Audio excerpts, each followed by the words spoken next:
Welcome to the Deep Dive. This is where we take your curiosity, mix it with some carefully chosen sources, and really pull out the key insights you need. Yeah, think of it as getting right to the core, but, without losing all the fascinating bits along the way. And today we've got a really, really compelling story. It's Paṭācārā from the ancient Buddhist texts. That's right. We're drawing from the Paṭācārāvatthu, looking at the original Pali and also a Thai translation. So we get a couple of layers here. Our mission, as always, is pretty clear. Unpack this narrative, find those aha moments, those key insights about Paṭācāra's journey. And hopefully do it in a way that gives you those different perspectives without feeling, overwhelming, just clear and engaging. Okay, let's dive in. It starts in Savatthi. Paṭācārā is the daughter of this incredibly wealthy merchant. And when we say wealthy, we mean really wealthy. 40 kodis is the figure mentioned, which, well, it paints a picture of immense status back then. She's beautiful and also very, very sheltered, kept on the top floor of a 7-story palace. She's 16. Which is fascinating, isn't it? This extreme protection. Because despite all that... Right. Despite the guards, the walls, everything, Yeah. she forms a relationship She forms a relationship. with her own young attendant, someone right there within the palace walls. It just shows, doesn't it? Those barriers, material wealth, they don't necessarily stop human connection or desire. Exactly. That's a key takeaway right from the start, I think.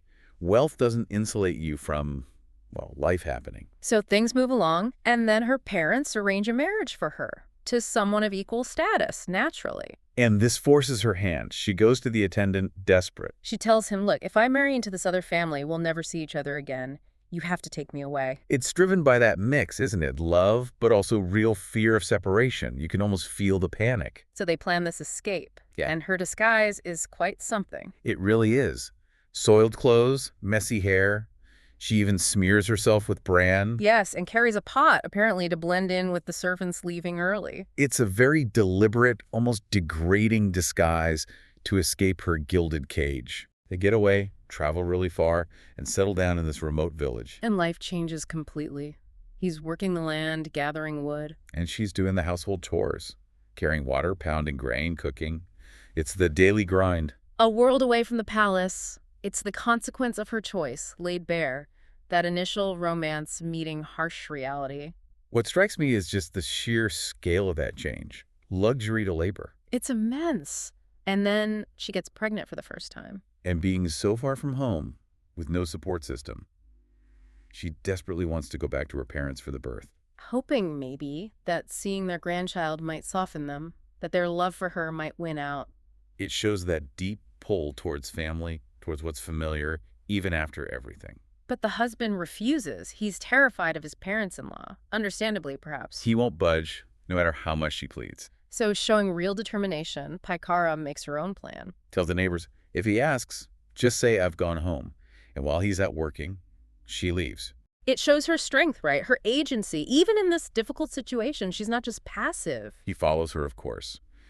Catches up, begs her to come back. But she's determined. She won't turn around. And then while they're still on the road, in some secluded spot, she goes into labor. Gives birth right there with difficulty. And since the immediate goal, getting closer to home, was kind of achieved, She actually decides to go back with him and the baby. a brief reconciliation born out of necessity, perhaps, but it shows the complexity of their bond. But it doesn't last. Soon she's pregnant again, And it's the same pattern. She wants to go home, he refuses. and she leaves again. This time with the first child alongside her. He follows again, pleading, but she just keeps going. But this time, things take a much darker turn. Yes, a storm hits. A really violent, unseasonal one. Dark clouds, lightning, thunder, just relentless rain. It feels like a reflection of the turmoil in their lives, doesn't it? Almost foreshadowing. Absolutely. And right in the middle of this chaos, labor pains start again. She begs him, find shelter. Anything. So he goes off frantically, tries to cut some brush near a termite mound. And that's when it happens. He gets bitten. By a poisonous snake, he turns blue, falls down, dead, just like that. Oh, it's brutal. Her desperate need for shelter leads directly to his death. And she's left alone in the storm, giving birth to her second child. Next to her dead husband, with her other child there too. She survives the night somehow, soaked, freezing, holding her children. The text says her body was pale, bloodless. Just clinging to life. And in the morning, weakened as she is, she picks up the newborn, takes the older one's hand. And heads towards where she thinks her husband is, continuing her journey. She finds him at the termite mound. Stiff, blue. And the grief just pours out. She blames herself, laments that he died because of her. Then she reaches the Savatthi River, and it's flooded. Badly. Water up to her chest. She's weak. She can't possibly carry both children across together. An impossible choice. She has to leave one behind temporarily. She takes the baby across first, leaves the older boy on the near bank, puts the infant down on some branches, intending to go right back. Just for a moment. But that moment is all it takes. A hawk sees the baby, thinks it's food. And it swoops down. Patacara sees it happening from the middle of the river. She throws up her hands, shouts, tries to scare it away. But the elder child, on the other bank. He sees his mother waving her arms, shouting across the water. And he misunderstands. He thinks she's calling him. So he steps into the river, into the flood. Oh, no. The layers of tragedy. It's devastating. The hawk takes the baby. The river sweeps the older boy away. In moments, both her children are gone, after losing her husband just hours before. Her despair is absolute now. Just cries out about losing her sons, her husband. It's the lowest point imaginable. How does anyone even continue after that? It's almost impossible to fathom. But she does stumble on towards Savatthi. And she meets a man on the road, asks him about her family. He seems reluctant, doesn't want to give her news from the city. But she presses him. My family, the merchant on this street. And he tells her. The final blow. Their house collapsed. In that same storm the night before. Her parents, her brother, all dead, cremated together on one pyre. He even saw the smoke, he says. That's it. That's the breaking point. Completely. She just loses her mind. Unaware, her clothes have fallen off, wandering naked, just lamenting everyone she's lost. Children, husband, parents, brother, everyone. And the people, they aren't kind. No, they throw rubbish at her, dust, stones, call her mad, treat her terribly. It seems like the end of the line, utter despair. But then comes the turning point. The Buddha. He's teaching nearby in the Jetavana monastery, and he sees her approaching. And importantly, he sees beyond her current state. He recognizes her past, her spiritual potential. Ah, right. The text mentions her past life aspiration. Exactly. Eons ago, during the time of a previous Buddha, Padumuttara, she saw a nun honored for her mastery of the Vinaya, the monastic discipline. And she made a strong wish and aspiration to achieve that same position herself one day. Yes, and Padumuttara Buddha actually prophesied that she would become the foremost female Vinaya holder under the future Gautama Buddha. So this introduces that whole Buddhist idea of karma, of past intentions bearing fruit, even lifetimes later. It puts her suffering in a different context. It does. It suggests her immense suffering isn't random, and neither is her potential for awakening. So the Buddha sees her, knows this background, and understands that he's the only one who can truly help her now.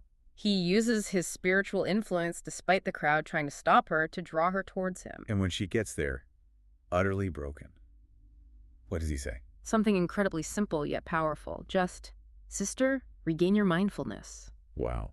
And it works. Instantly. Instantly, the Buddha's power, his compassion, it cuts through the madness. She becomes aware. Aware of her state, her nakedness. Yes. Shame arises, conscience returns. She crouches down. And someone helps her then. A kind man throws her his upper garment. She covers herself, approaches the Buddha properly, pays homage. And tells him everything. All the loss. Recounts the whole devastating story. And pleads, be my refuge. His response must have been crucial. It was profoundly comforting, but also deeply wise. He assures her she has come to the right place for refuge. But then He doesn't just offer sympathy. he offers perspective. He talks about samsara, the endless cycle of birth and death. He says the tears she shed over loved ones lost across countless lives Outweigh the water in all the oceans. That famous image. It frames her current suffering within that vast universal experience of loss inherent in the cycle. It's not minimizing it, but contextualizing it. Then he asks that piercing question, why are you heedless, mother? And as he teaches more about this beginningless cycle, her grief starts to lessen. He points out that loved ones ultimately can't be our refuge in the next world. The only true path is internal. Purifying one's own conduct, one's own mind, that's what leads towards nibbana, towards release from suffering. He speaks versus reinforcing this. And this teaching has a profound effect on her. A transformative effect. At the end of the discourse, Atara attains Sotapadhi, stream entry. The first stage of enlightenment, Mm. a point of no return, in a way.